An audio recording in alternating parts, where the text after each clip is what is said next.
Bueno, buenos días. Vamos a continuar con el tema de monitoreo hemodinámico, donde nos habíamos quedado, en la presentación PowerPoint número 27. A ver, vamos a retroceder un poquito para ir viendo los temas anteriores, ¿no?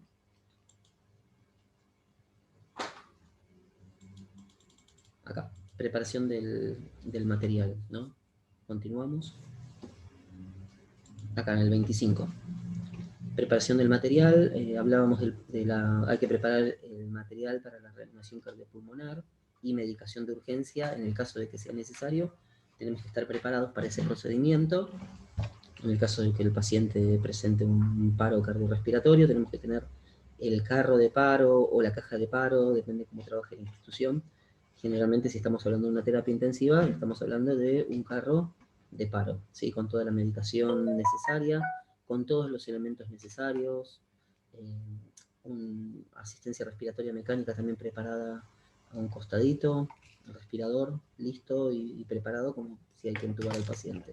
Todo el material necesario, ¿sí? Después de eso, bueno, medicación, que eso ya está incluido en el carro de paro, una mesa auxiliar, donde vamos a tener los siguientes elementos: batas, paños, guantes estériles, gasas, compresas estériles, jeringas y agujas intramusculares, seda con aguja para piel y portaagujas, llave de 3 vías, bisturí, anestésico local, que se utiliza lo que es la lidocaína.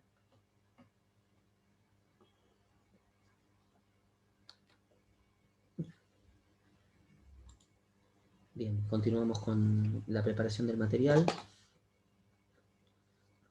Tenemos la guía y el dilatador, catéter introductor con un manguito de plástico que mantiene estéril el catéter de Swan-Ganz, monitor de gasto cardíaco por termodilución con cable de conexión. Es el monitor multiparamétrico que, bueno, va a ser específico para la utilización con el catéter de Swan-Ganz, ¿sí?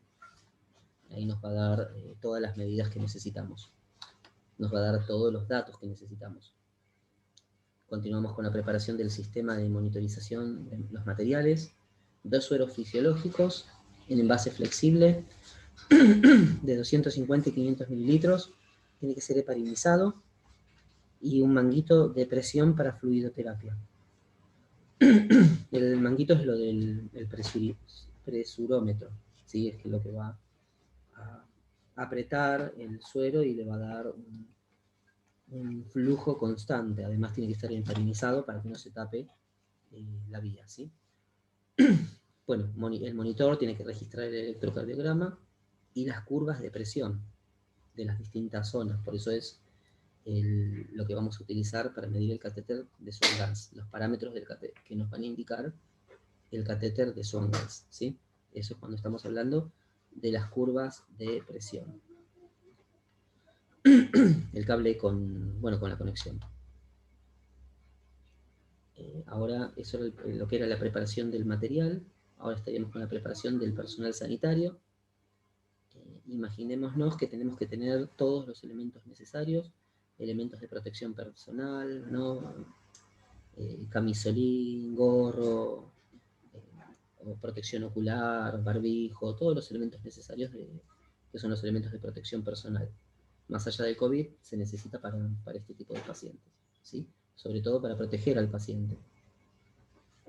Bien, tiene que haber enfermería, tiene que estar el médico. Muchas veces el enfermero es quien va facilitando el material para la realización del procedimiento. El procedimiento lo realiza el médico, pero nosotros tenemos que estar familiarizados con la técnica, con el procedimiento y con todo lo que va a necesitar, todo el material que se va a necesitar para realizar el procedimiento, ¿sí? Y bueno, acá como habíamos dicho, todo lo que se necesitaba llevar era referido a los elementos de protección personal. Hay que llevar el gorro, si no lo había nombrado, el barbijo, el camisolín y los guantes estériles.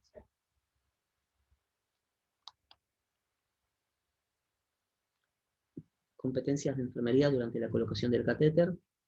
Tenemos que vigilar el mantenimiento de la asepsia.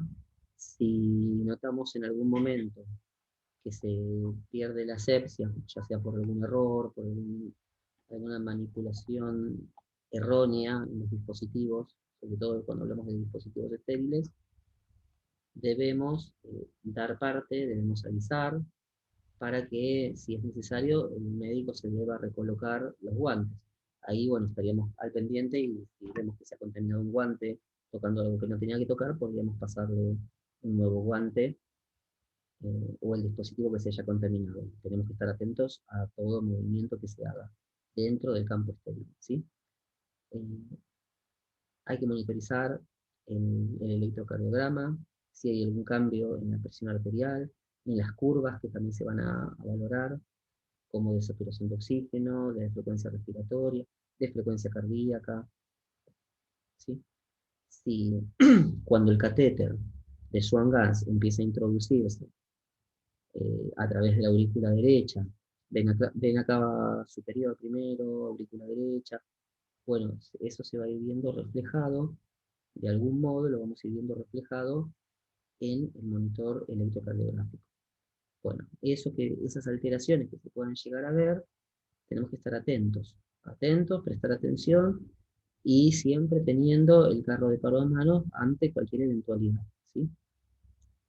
Otro punto que muchas veces no lo tomamos en cuenta, no porque no lo queramos tener en cuenta, sino porque se nos pasa, que es la psicología del paciente, estar dándole apoyo psicológico, apoyo emocional, hablándote todo el tiempo, durante el procedimiento, antes del procedimiento, explicándole en qué consiste, cómo se va a realizar, en qué posición va a estar, dónde va a estar, dónde se va a realizar el procedimiento, qué sintomatología, qué signos y síntomas puede llegar a presentar, qué complicaciones puede llegar a tener este procedimiento. No nos olvidemos también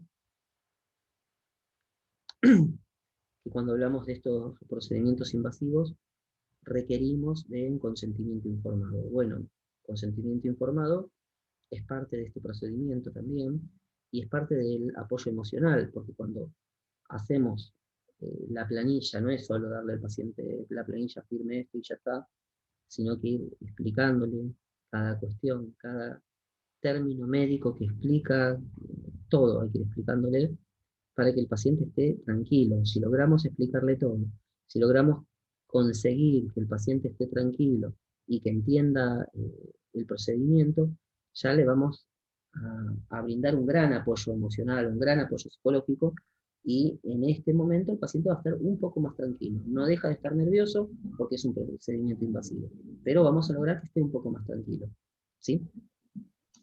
Para los que se fueron incorporando a la clase, tengamos en cuenta que partimos de la diapositiva número 27, que es la anterior.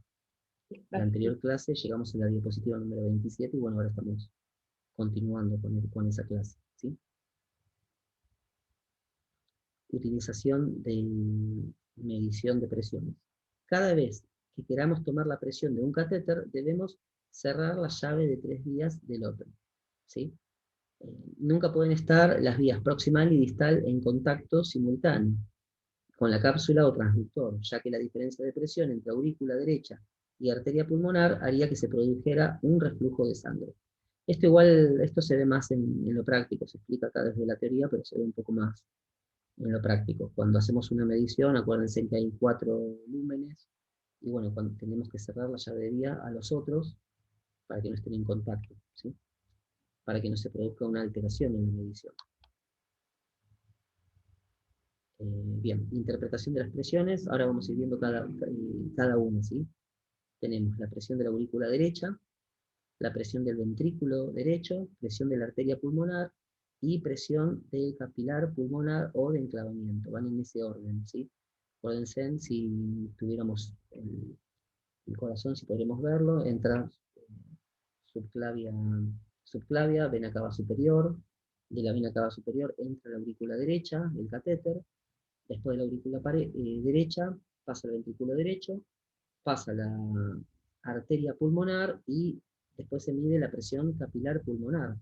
Pero para eso, cuando el catéter está en esta zona, en la arteria pulmonar, tendríamos que insuflar el balón que está en esa zona este balón es arrastrado por la sangre, ¿no? Y es llevado hasta el capilar pulmonar. El capilar pulmonar nos va a dar un valor de presión, que es lo que llamamos presión de enclavamiento, ¿sí? Ahora igual vamos a ir viendo uno por uno. Presión de la aurícula derecha. El valor normal, este es un valor que tenemos que tener en cuenta, es entre 2 y 6 milímetros de mercurio. Refleja la presión de llenado diastólico de la aurícula derecha, que equivale a la presión venosa central. O sea, ese valor equivale a la PVC, que es la presión venosa central, ya lo habíamos visto en una clase anterior, en clases anteriores. Bien, al medir la PVC se determina el funcionamiento del ventrículo derecho. Entonces, con este valor, si está entre 2 y 6, es porque el ventrículo derecho está funcionando adecuadamente, ¿sí?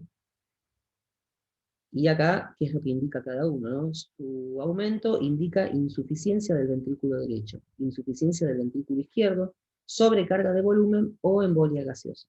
Es decir, que cuando este valor está por encima de 6, nos va a indicar estas posibles patologías: insuficiencia del ventrículo derecho, insuficiencia del ventrículo izquierdo, sobrecarga de volumen, es decir que tiene mucho líquido, o embolia gaseosa. ¿Me van siguiendo? ¿Vamos bien? Cualquier cosa me dicen, ¿sí? Sí, profe, todo bien. Bárbaro. Bueno, primero habíamos visto la presión del ventrículo, de la aurícula derecha. Ahora va bajando el catéter y nos encontramos con la presión del ventrículo derecho. El valor normal es entre 15 y 25 milímetros de mercurio de sistólica y 0 a 5 milímetros de mercurio de diastólica. Esos son los valores de la presión del ventrículo derecho. Cuando están aumentados estos valores, nos puede indicar insuficiencia mitral, que es una de las válvulas cardíacas, ¿no? Insuficiencia cardíaca congestiva, hipoxemia o insuficiencia ventricular izquierda. ¿Se acuerdan? El de la aurícula derecha, cuando estaba aumentado, indicaba insuficiencia auricular. Sí, bueno, en este caso, insuficiencia ventricular, pero izquierda.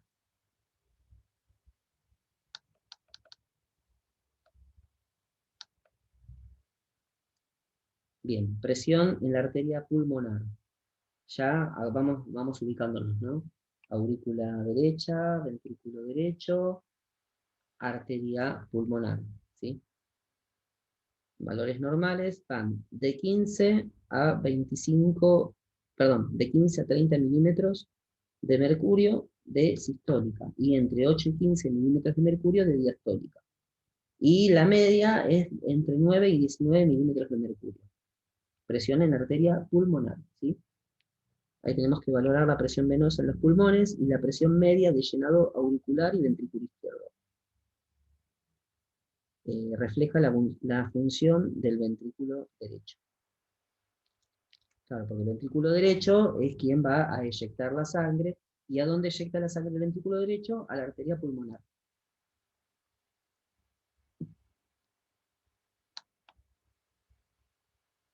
Presión capilar pulmonar o de enclavamiento, los valores normales son entre 6 y 12 milímetros de mercurio.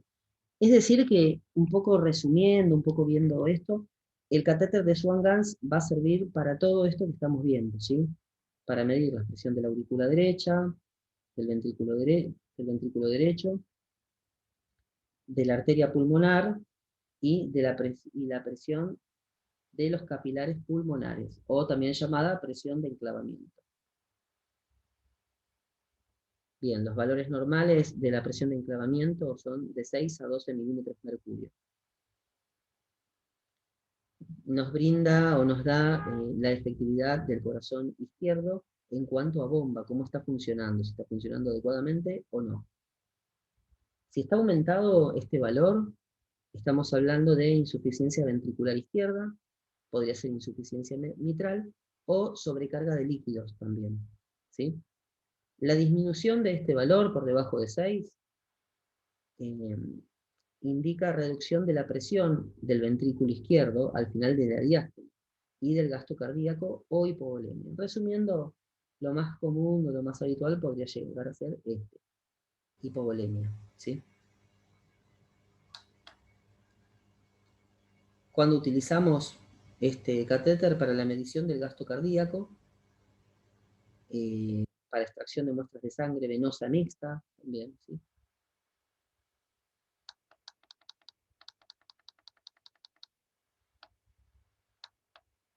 Bien. Medición del gasto cardíaco. Primero vamos a definir un poco qué es el gasto cardíaco, que es el volumen de sangre que el corazón bombea en un minuto. Es decir, la cantidad de sangre que es eyectada, es impulsada o expulsada por el corazón en un minuto, eso es lo que llamamos gasto cardíaco. Y acá dice, bueno, se utiliza la termodilución para medir el gasto cardíaco a través del catéter de Swan-Ganz, ¿sí? Se introduce suero refrigerado, o sea, el refrigerado está a temperatura menor al de la sangre, ¿sí?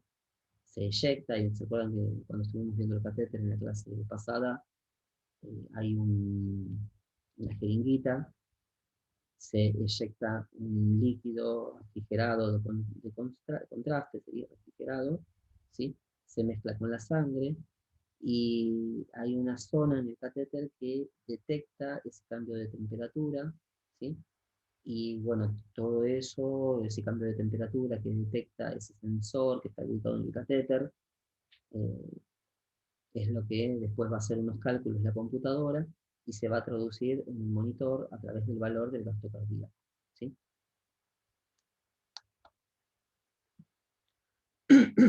Bien, continuamos con la medición del gasto cardíaco.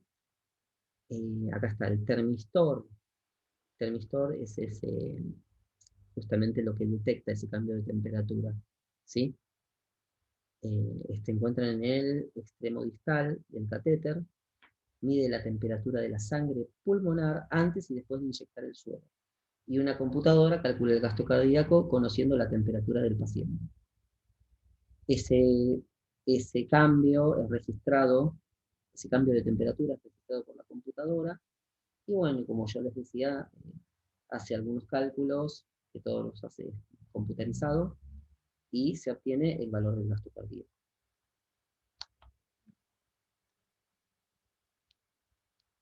Bien, extracción de muestra de sangre mixta. Se extrae una muestra venosa y otra arterial para la medición de la saturación de oxígeno. Si la diferencia entre ambas es superior al 30%, significa que hay una mayor extracción de oxígeno por parte de las células, porque el gasto cardíaco es insuficiente.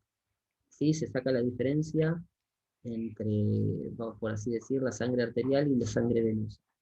Si esa diferencia entre ambas es superior al 30%, si hay una diferencia superior al 30%, es porque estaríamos ante una disminución del gasto cardíaco.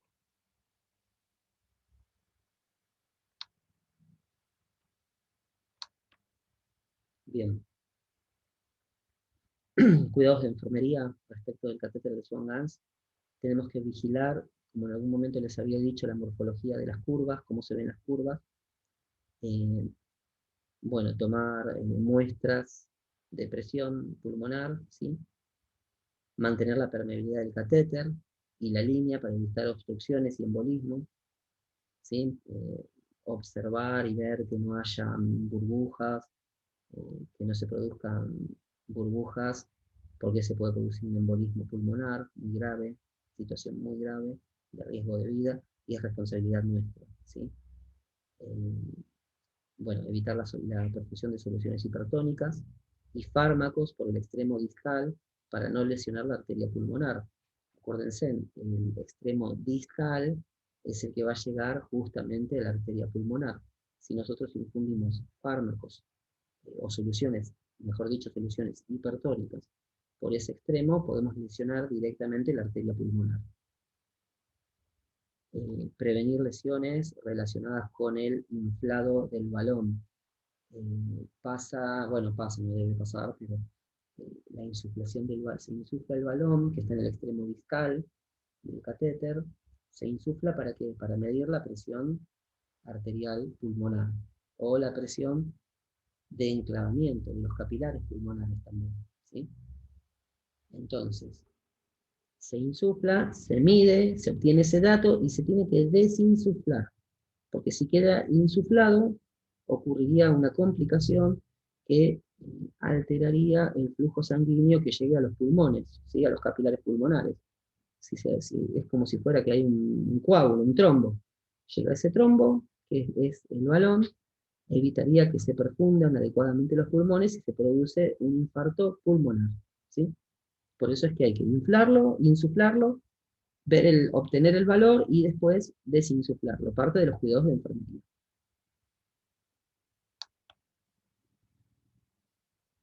Bien, continuamos con el mantenimiento del catéter, con los cuidados de enfermería. Prevenir la infección del catéter, para ello debemos llevar técnica estéril, utilizar cada vez que vamos a manipular cualquiera de los catéteres, o el circuito en general, debemos usar guantes estériles, ¿sí? Registrar por turno, bueno, la profundidad de inserción del catéter, cosa de que esto no se vaya movilizando, ver que esté siempre en la misma ubicación. Bien, la cápsula, el transductor, ¿no? Tiene que estar a la altura de la línea media axilar.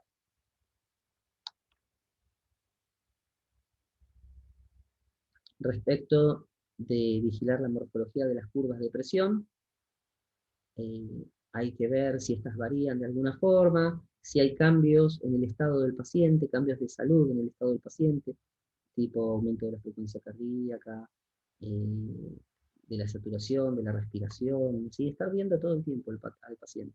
Por más que uno diga, bueno, tiene monitores porque está en terapia intensiva, tiene un catéter que nos indica si hay alguna alteración, porque están conectados al sistema de alarmas, bueno, hay que estar viéndolo todo el tiempo, ¿sí? Si hay alguna variación en la posición del catéter o del paciente, también hay que observar. Esto se va a reflejar en la morfología de las curvas de la presión. Acá un poco cómo debiera verse en base a la ubicación del catéter, de la punta del catéter, que es lo que va tocando, cómo se debieran ver las, las curvas que se van a ver reflejadas en el electrocardiógrafo, no, perdón, en el monitor multiparamétrico, ¿sí? Este es el catéter, ¿sí? Que entra por vena cava superior, subclavia, luego vena cava superior. Acá estamos en la aurícula derecha, ¿sí? Y esta es la curva que tendría que estar en ese momento. Ya cuando pasa al ventrículo derecho, esta sería la curva, son curvas picudas, ¿sí? Después, bueno, ya cuando entra a la arteria, esta es la arteria pulmonar, se vería de esta forma las curvas, ¿sí? Y esta zona que estoy marcando acá es las capilares pulmonares. Ahí medimos la presión de enclavamiento. Se insufla este balón y entonces empieza a migrar, se empieza a mover, así como lo estoy moviendo yo despacito, por ahí, y hasta llegar a los capilares pulmonares, donde nos van a dar la presión de enclavamiento, ¿sí? O arteria pulmonar. Y se vería reflejada de esta forma. Esto cuando, bueno, si en algún momento están trabajando en una terapia intensiva donde utilicen catéter de Swan-Ganz, ya lo van a ver bien en lo que es la práctica. Pero bueno, se va entendiendo, ¿no? La idea. Sí, profesor. Bárbaro. Bien, mantener la permeabilidad del catéter y la línea para evitar obstrucciones también. Hay que infundir en forma constante una solución heparinizada. De esta forma no se estarían produciendo coágulos que podrían llegar a impactar. Imagínense que estamos en el corazón. Podría pasar, imagínense en el coágulo y llevémoslo a la comparación con el catéter de Swan-Ganz y específicamente con el balón, ¿sí? Es exactamente lo mismo, recorrería, porque ya el coágulo se forma y ya entra directamente al corazón, aurícula derecha, ventrículo derecho, arteria pulmonar, capilares pulmonares, impactaría, infarto pulmonar, ¿sí? No extraer rutinariamente muestras de sangre de la vía de la arteria pulmonar, no administrar rutinariamente líquidos a través de la vía de la arteria pulmonar, y siempre ver las conexiones que debieran ser Luer-Lock, tratando de que siempre estén conectadas adecuadamente. Por más que yo diga, bueno, no, pero ya estaba el turno anterior, ya lo debo haber controlado, no. Siempre tengo que estar controlado, que esté adecuadamente conectadas. Sean tipo Luer-Lock. Luer-Lock son como si fuera una rosca, ¿sí? Ya en algún momento lo había explicado, pero es como una especie de rosquita. Queda enroscado, entonces es imposible que se suelte accidentalmente. Por eso hay que estar verificándolo por las dudas. O sea, yo digo que es imposible, pero no es imposible. Puede ocurrir. Entonces hay que estar verificando que esté adecuadamente las conexiones sean adecuadas. Bien, prevenir las lesiones relacionadas con el inflado del balón. Detener el inflado en cuanto aparezca posición de enclavamiento. Si se pierde o estropea la jeringa, nunca colocar otra mayor a 1 centímetro. O sea, lo máximo que se puede usar es una de 1 centímetro. Nunca dejar el globo inflado, ya lo habíamos dicho por qué. Inflar siempre con aire, nunca con líquido. Eh, si lo inflan con algún tipo de solución, puede ocurrir que después no puedan desinsuflarlo, ¿sí?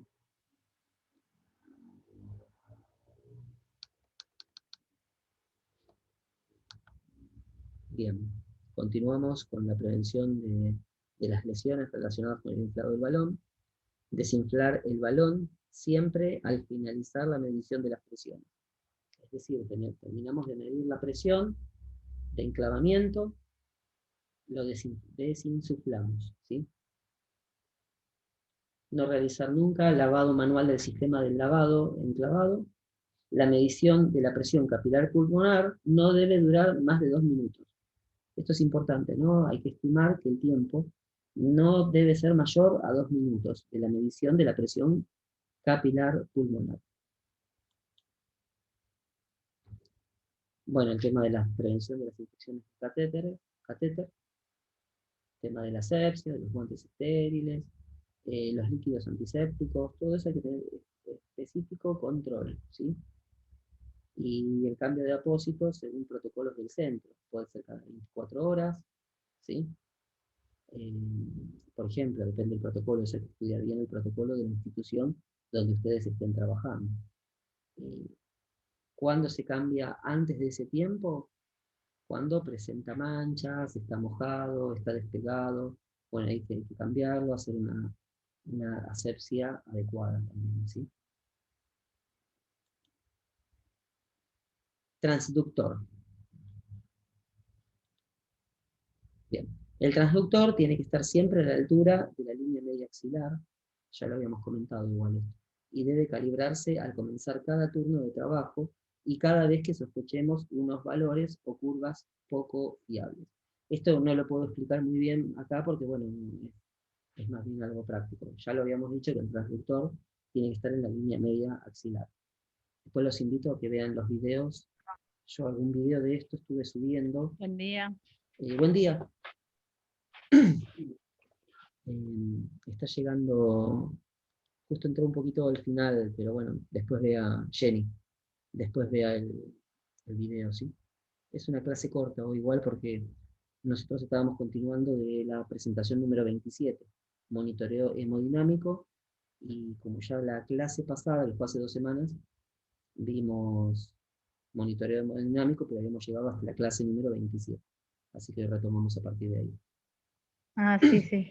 Vi en el video. Ah, listo. Gracias. Usted lo había podido ver entonces la clase pasada. Sí, sí. Bárbaro, perfecto. Bien. Bueno, imaginar el transductor, ponerlo en 0 en cada turno, ¿sí? O cuando encontramos que las curvas son poco fiables. Si retrocedemos un poco, acá tenemos las curvas, ¿sí? Como se vería en cada zona. Cuando está en la aurícula derecha se ven así, ventrículo derecho se ven así, la arteria pulmonar se ven así, y capilar pulmonar se ven así. Cuando hay algo diferente, como primer medida podríamos ponerlo en 0, volverlo a calibrar.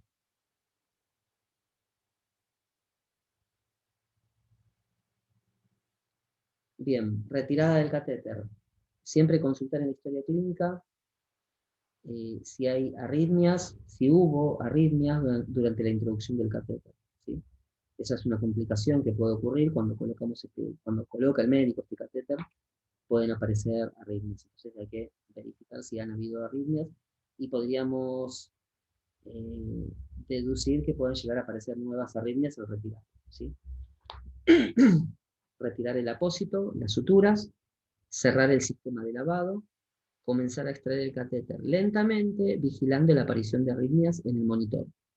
Y recordemos, esto siempre importante, el balón debe estar desinsuflado. De todos modos, recordemos que el balón se insufla, se mide la presión de enclavamiento y se desinsufla inmediatamente. No más de 2 minutos.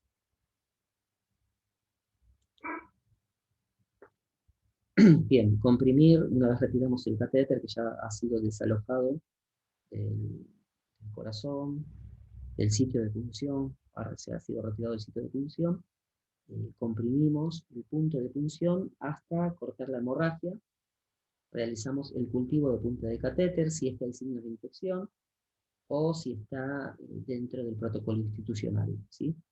Curar con un antiséptico y colocar un apósito estéril. Así que bueno, muchas gracias. Bueno, gente, a ver, esperen que dejo de grabar.